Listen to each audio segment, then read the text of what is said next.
اور تماچے تب تلک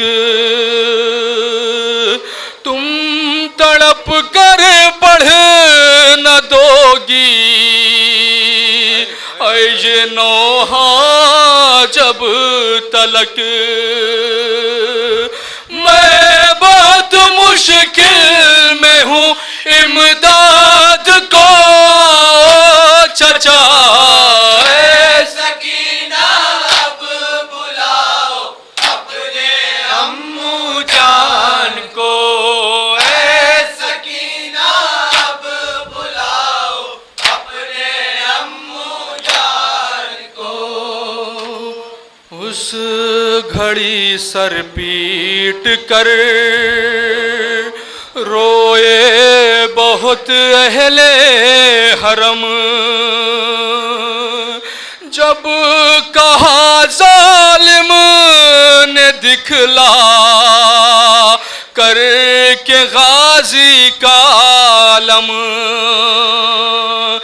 یہ علم تو ہے کہاں ہے اب علمدار وفا، اے سکینہ اب بلاؤ اپنے امو جان کو، اے سکینہ اب بلاؤ اپنے امو جان کو۔ رو رہی تھی دخترے شبیر واعظ زار زار، اے علی تھے درد سے اہل حرم سب بے قرار، کربلا سے شام تک شمر لئی کہتا گیا، اے سکینہ